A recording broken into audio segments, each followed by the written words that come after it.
Herren vere vi tykkon.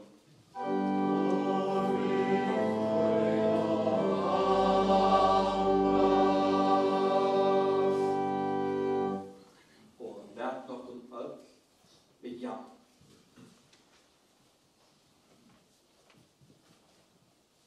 Herra vår god himmelske Fader, vær takk om der fire at du av store nøy og miskontoine hever endefødt okkon til livande vågnar for oppreisen Jesus Krist fra deg. Og vær vi om til hjelp okkom i heila i andre tøynen at vi mer kjenner kraftene av oppreisen hans herre, og samfunnet i løyungen hans herre, og få nøy til liv ut til nødja levnei, og såleis vinna fram til oppreisen herre sælo, og en evig og gleden tjatt her. For elskede jeg sånn tøy, Jesus Krist var han herre, som vi tar livor og rævor, i einleika heila i andans, ein samur god, om altor og æver atlar.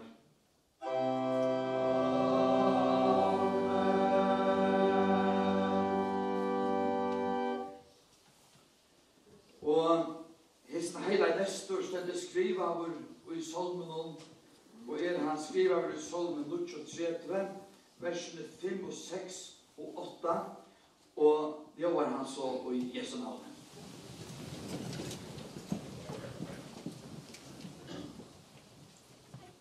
Kjenn mer, Herre, mine enda stund, kvært mal av døvun mer lia. Lät meg vita at brått jeg skal gjenfære. Så som en løgt du hever målt mine lier, min evig fyrt her som et ønske. Best ein andablostor hver menneske er. Hver lyd jeg ta av, Herre. Eina til tøyn stender øll min vågen. Og let okkur gjort okkara kristne og trygg for Jesu navne i annokte djevelen, og at er gjerningar hans og at han er hans. Jeg trygg for at god feiren allvalda skapare himmels og gjerrar, og av Jesus Krist, Guds einborna son var han herre, som er tyden av heila og anda, båren i heim av Marie og Moi, hundslaver under Pontius og Pilatus, krossfestor, deigur og gjerrar, nye fernte helger. Tria dagen stein opp fra deg, færen til himmels, sidande vi høyre hånd, Guds fægersins alvalda, hian han kjemmer at døma livande og deg. Og av heila anda eina heila i allmenna kyrkjo, samfunnet tar av heila og fyrirkjøvingssyndana, oppras likamsens, og loiv om altor og æver.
himmelske Fader, vi takker deg for disse løtene.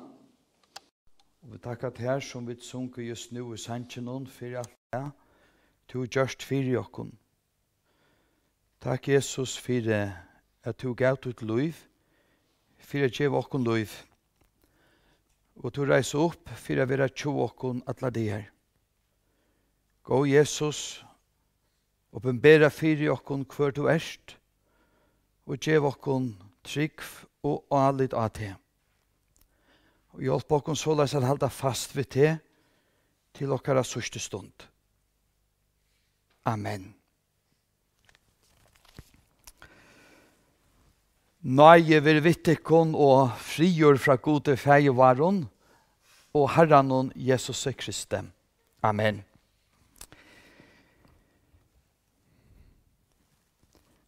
Vi fylkja ut det Olav Jakob Magnussen, som færen 23 år gammal. Brottliga foran fra okkon. Sirkelet til at missa, og brata i begge herrer og skakande. Olav var sonur Mio, født Petersen i Sandavaie, og Eliezer Magnussen i Vai. Han åtte en eldre syster, Elisabeth, og yngre badja, Christian. Olav hei gå baden og ar, og i Vai vi spæli og leik. Av vetru så stod han og skøyton, og her var han sira krinkur, og av vare og somre så stod han trilla gjør og spela fotboll. Han var vi av Drangjalin og tja Veppe, her han var malmæver. Karriere hans har enda i brottlig at han Ola søke i fors breit foten. Olavur tok real skola prekk vi heimbygdene, og som unger hei han firefallande arbeid. Han engte som leikbrødner og arbeidde av kajen. Papen var sjåmæver og settende tøymaløntor, så unger lærte han kårene til arbeideren å kjenne. Virring hei han fyrt heimon alt løyve, og avvirskaide hetta hans politiske hugsan. Han var ikke var beinleis virkjen og politikje, enn så badjen. Tullia såst at han var musikalskur, og hei rytmiskar gavur. Du vet han for etter mjölk, og hørte du han spela trommo av mjölkaspanna. Og settene så sette han gryter opp til samme endamål. En så gamle viner hans her, Arnfinn og Thomasen, skriver av Soraborstalen. Der begynte jeg å spela og venja i gamla skola. Her Olavur hei trommostikkare vi, som papi hans her hei telt og kostaskaft. Og hvor jeg skriver han, det var ikke jeg være fire til Olavur sang tutti frutti oppi av tætjen og garasjen og ikke misse noen. Nå ikke sevare, skriver han. Etter nere i nesten og ikke døyren stand han til av bekskoten. Jeg måtte hitja ena for eika hva det døyre vær, men det var altså en bater. Han spalte i bøtjen Jakob, Robert og Olavur. Jakob Thomsen, Robert McBurney og Olavur Magnussen. Seitne var han i balken Norrøna band og driv. Ein kvölde han spalte hitti han Jorun Arge hien i bygden. Det var bo og heiagøte og Arjun og Arne. Og det hadde gått sammen. Hun avur vært gift og fikk 5 bøtten ved Jakobus Kaminka eller Kaus røptur. Bøttene Kare, Gudrun, Sonja, Hakon og Karoline. 11 og bøttene kommen. Og hese kattla i Ola fire Abba. Ein så han tog bøttene til Kaus tilsyn som syn i ekno. Som unger kom Olav til havnar at læra i amboshandelen tja Thomas Dam til Krampakall. Han var nekka følen fyrir støve, så han søkte som skrivstor lærlinger av Kjell. Her arbeidde han som bokhaltare i nøkker år. Og så var han av skrivstående til Strandfra Skipon Landsens anatøy, til han får av Farjatele. Senast i årene var Olav Kjølstøvor, heie bokhalter til bilverstanen til Nils Håkort. Håast inn i arbeidet var han innløve med. Grint og fisk ville han eie inne, og velt om til hånden av drøyene etter natung. Stittler og råligere var han, og klæver og gjallir. Hetta var eisne treita Augusta Jekst, sjølvande veppe som Kristian er lagt av trett. Så hun møret ta svinka i vikose lakna tarra vær. Etta som Arnfinnur Thomasen skriver av Soraborstalen, Olav var eit fitt og kjenslebore folk. Alt du vet det passar, glæsyntor og vi er på å spela en gåva. Solmeren, kjenn mer Herre møyna enda stund. Det som David vil bostur. Til okkur som nøyver, okkur som tinkjer, og han vil bostur henne. Han skriver, let meg vite at brottet skal hien fære. Ikke en vanlig bøna bia, tog vi vilja ikke dodja, men liva. Men vi kunne komme så lengt ut. Paulus sier nekka det samme, så krøster som han var, menkan, jeg vil ho affære hien. Og vera tja Kristus, skriver han, og i Filippe Braunen, hetta skriver han medan han er i fangsle, tog det er veri olykka, nek betre. Ja, han er i sutt strøy og sunna orsøk. Men ongen okkara kjenner okkara enda stund. Og vi har helst ikke finnes nekka lyfte om det. Hon ligger for hin Guds øttande ui Guds hånden. Vi vet at nu er god å hitta, og vi vet at han lever for teimen som leita til hans herre, men når deg okkara er, vet vi det ikke. Men til rett korsene gjør seg greit, er som liv okkara hever en av byrjan, hever til en enda. Og i Ola sa føre, en slukan bra enda. Ja, det er visdommer at gjøre seg hetta pura greit. En annan solmor 5, vers 12, er at telja våre dier til åkken lære. Er at vi med av visdom og hjertan få. En bøn til Guds om at lære åkken at telja okkara dier. Og som løyve. Vi har livet så og så nekva år og haft det så og så, men vi vet ikke. Let oss til å bruke dagen og tøyman. Han skriver over salmen som vi har 4 veit, at løyve til stått. Og det er sånn tømt, utan god. For god er løyve okkara som en løgt, en handa brett. Og for honom er løyve som et åndsje, skriver han, som en andablåster. Alt og i sånn heime fer. Og alt det som hører gode til, stendur. David veit å si at det gjerska kan ein ikke løyte av, men av god kunne vi løyte av. Han kunne vi bytje av. Det eneste som stendur, til han. Og da ble vi trøsten til okkar henta. Eina til tøyn stender öll mun vogn. Eina til tøyn stender öll mun vogn. Paulus og redda såleis Løyve mer Kristus, og degen vinningur. Ja, vi endurgive Paul Hoffmann nekra ferier og gjerra fyrir talon ta i han og i Danmarks radio var spurtur om han nu gledde seg a dodja. Jo, han en kristen mævur, eller vær en kristen mævur.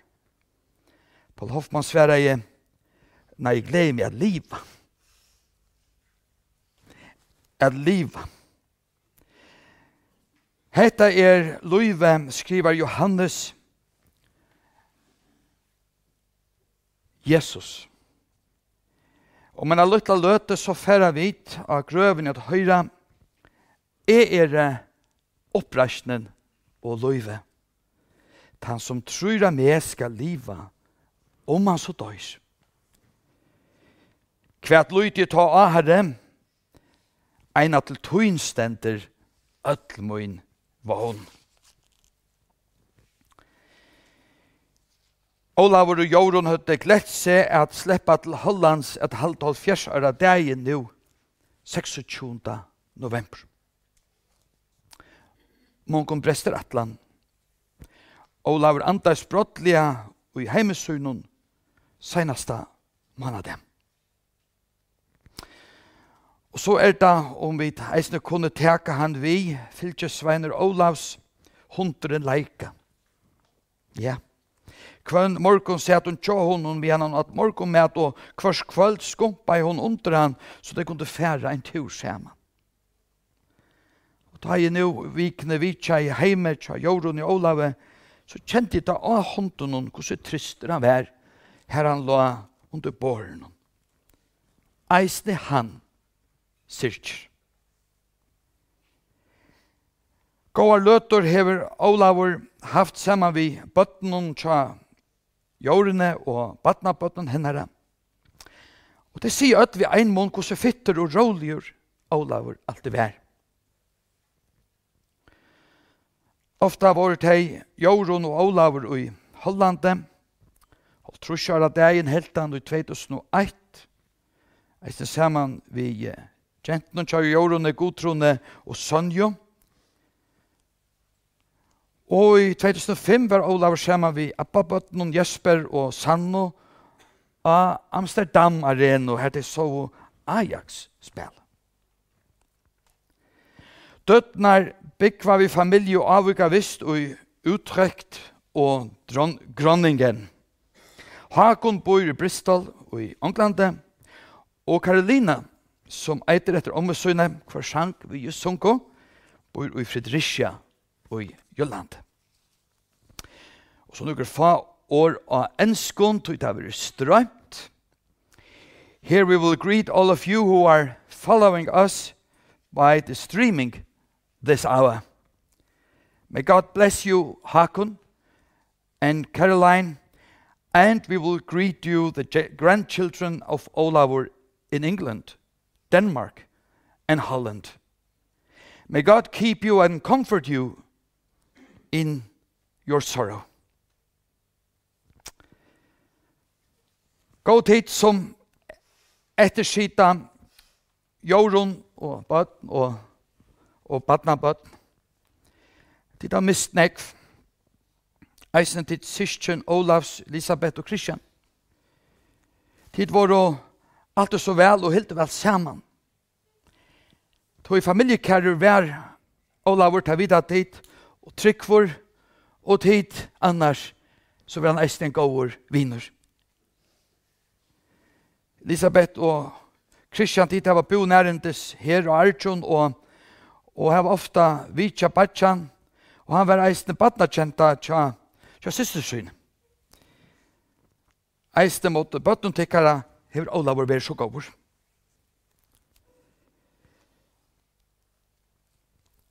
Kjenn mer Herre mine enda stund. Hørte vi det? Vi vet han ikke.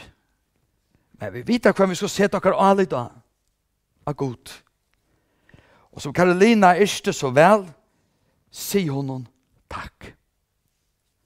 Vi vet hva vi kunne leite til, og hver eier tøtjene.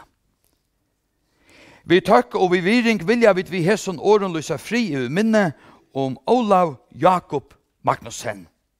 Læt nokkun begynne. Gå god og himmelske feir, vi er i her, og vi kjenner liv. Så lengt så vi kjenner det. Hjelp oss nå å leve det. Hjelp oss å leve det. Vi takksomme for alt det, Jesus, som du har gjort for oss, vi deg og opprettene.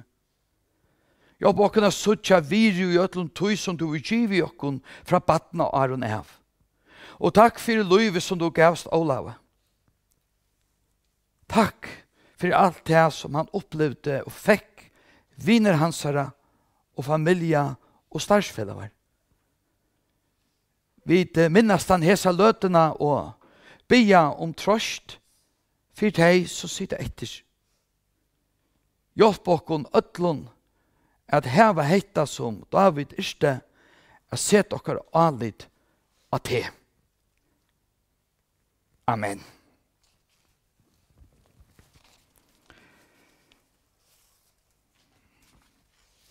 Så vekna teg og være av skal jeg takke dere øtlån som møtt her til Gjerraferna tja Olave. Her er det sunt og noen heier og noen avværende samkjensler. Takk alt så mål. Etter Gjerraferna verur Erve og i Hotel Brantan. Korona-tilmeldene halda vid, spritte hentor og hugsa eisni om frastøv. Nu reisast vid, og berarne tar færa til kysten av Stanta, og så synger vi Jesus til vår sjalagakn. Og ta og vid, nei, det er en sankur at treat høyre igjen. Han synger vi først, og så sier jeg det her. Takk for det. Vi synger, tog miskunn og godt. Ja.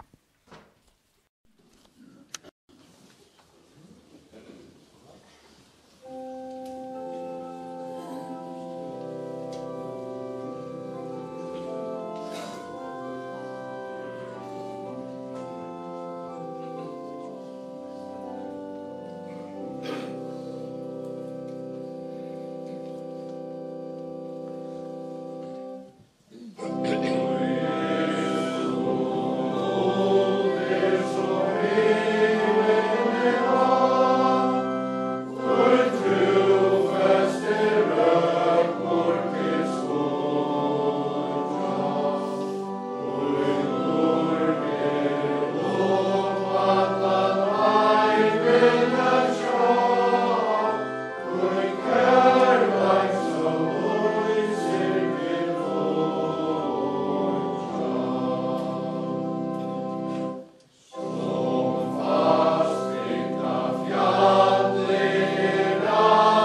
det långt kan det för nu att säga. Vi reisas nu och bär ni för till kistorna att stanna. Så synger vi sista senaste psalmen. Jesus står själva gång. Och vi synger han ända. Og så skulle vi høyre læge Romans og G, spalt som Jakob Thomsen, Vimmer Olavs gjørte. Og medan hetta læge vil spalt, vil kistan boren ut. Ja. Vi synes han nå først, solmen at enda.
Hallelujah.